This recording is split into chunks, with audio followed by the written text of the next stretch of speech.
everyone, Sean Smith here from Dedicated Financial GBC in Roseville, Minnesota. I'm the founder and CEO. I'm with my good friend Andy Carr from Feed My Starving Children, and I'll see if I get this right, the VP of Marketing and Development. You are right on.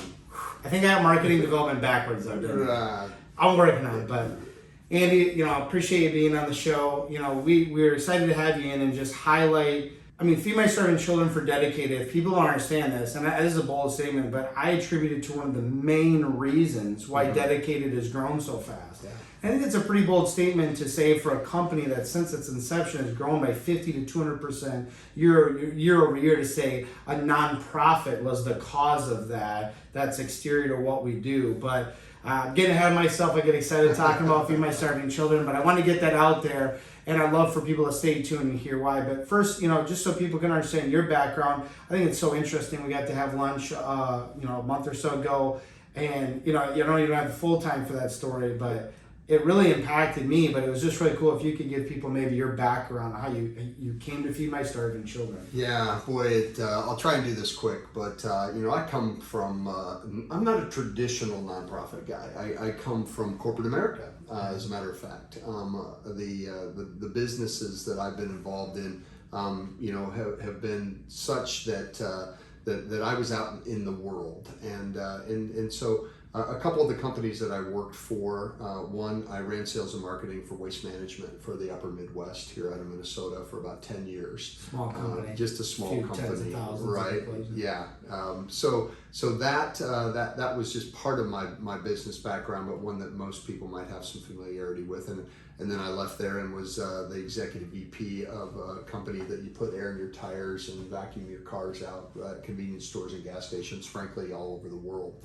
But the quick story, I came to Feed My Starving Children. I was minding my own business, sitting at my desk in Burnsville, and my wife called and said, "Hey, come over to this place. They have a pallet of bananas, and they don't know what to do with them." So I drove up, and it's this place, Feed My Starving Children, which is in 2005. I was not familiar with them, but I pulled up and went in, and there's music playing and people wearing hairnets, and I'm like, "Hey, I'm here to pick up some bananas," and they're like, "Oh, thank goodness." They said, we've got these bananas that we didn't know what to do with, so we called this church, and they said, "Call this lady," which was my wife, and they said, "She'll know what to do with them." So I said, "Well, great." I said, "What are you guys doing?" They said, "Well, we're putting together these meals to send to kids all over the world because there's kids starving to death that need food." And I said, "Oh, that's awesome." And I said, well, why don't you send them bananas?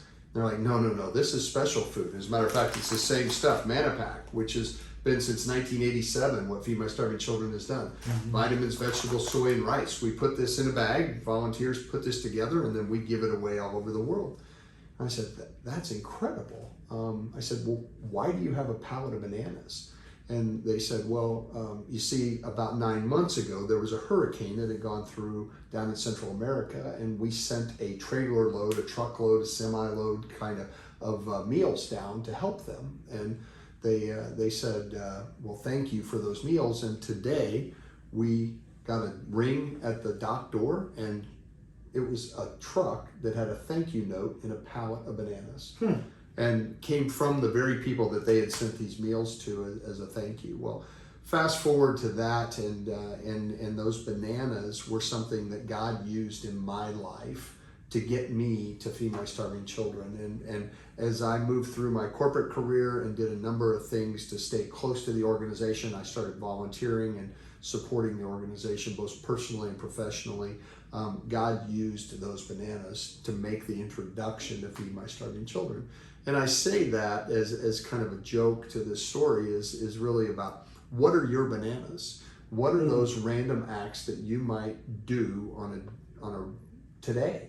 And you don't know the impact that that's going to have, because somebody down in Honduras or wherever it was that came from Central America and sent these bananas up got me in the door, and God continued to use that and grow that into the relationship. Now I'm going on 9 years that I've been on staff at Feed My Starving Children and have the privilege of doing the fundraising and marketing things with an incredible team of people and working with great partners like Dedicated to help reach and feed kids around the world. So do something nice for somebody, and you just never know how God's going to use that. And there's so much more that we and you hear the extended version of that story. If you ever get a chance, if you know Andy, you got to ask him about the extended version. It just will give you chills thinking about how, if you're paying attention, if you're looking, I think for, there's no better way to say it really than God kind of tapping you on the shoulder and saying, hey, are you paying attention? I have something really cool for you. And sometimes we get so blinders on, well, this is what we're doing and this is how we're doing. We don't realize we're closed-minded to opportunity that can be life-changing. And I just know, some of the things you talk about, the positive, things that came in due to that. But what are your bananas? It just reminds me of someone recently said, he was running as fast as the third monkey trying to make it on the ark.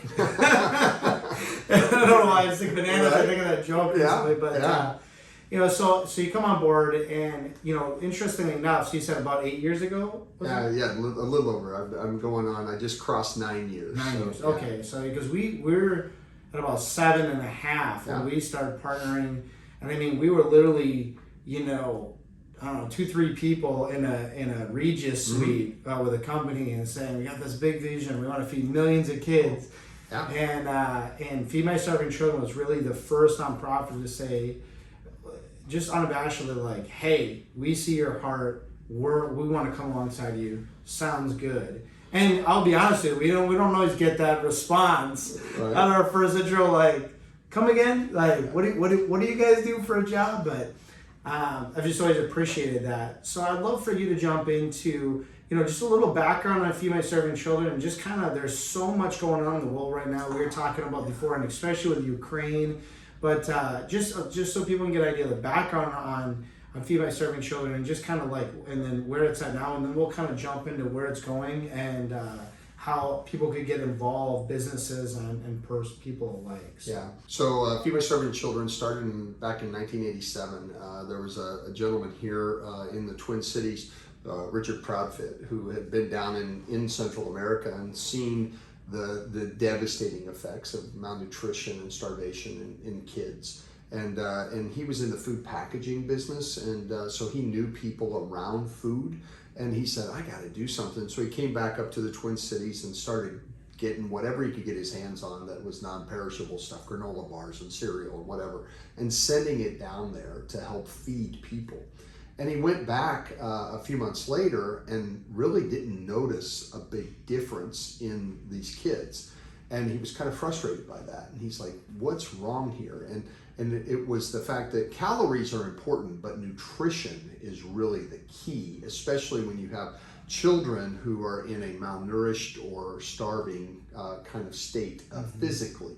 So he started talking to some of his friends that he had in the food industry that had worked as food scientists at Cargill and General Mills, who happened to be based here. And they said, no, you need to send some special stuff. Let's work on a formula. And ultimately, they came up what's now known still as Manapak rice. It has the protein of soy. It has the carbohydrates and the vitamins and the vegetables for flavoring and a little bit of nutrition. But most importantly, the 20 micronutrients and the flavoring that goes in there to be able to get that into a power-packed meal.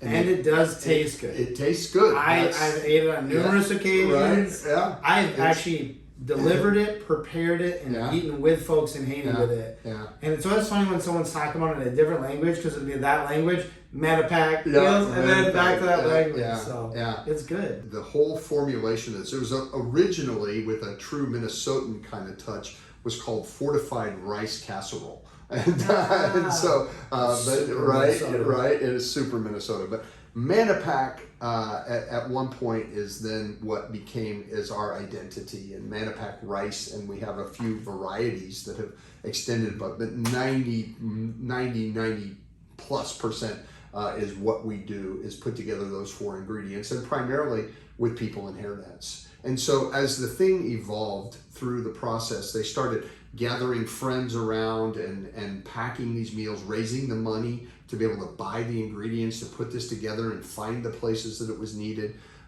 It was kind of up and down and up and down, and they really kind of were Christian by convenience. It was the foundation of what Feed My Starving Children was founded upon, but it really kind of lost some of its identity.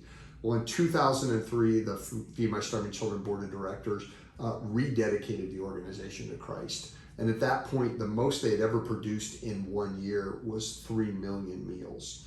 Well, from that point forward, the trajectory shot up, much like what you've experienced here at Dedicated. Mm-hmm. The growth was truly unprecedented.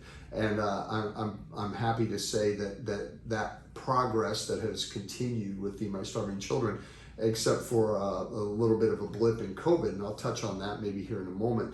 But that grew from the 3 million meals in 2003 to this year. We're forecasting that we're going to produce over 435 million meals. Think about that, and that went from raising the few thousands of dollars that were involved back then to this year. We hope to raise well over $65 million. That's all done through generous supporters, just like Dedicated and others like you that might be watching that can simply go on, because you see each one of these bags holds 6 meals. Each meal is less than a quarter, 24 cents. And that food is used in over 90 countries around the world. We were just doing a recent tally of our partners and then kind of our secondary partners as we send food, and then they work with other organizations in the countries that they operate.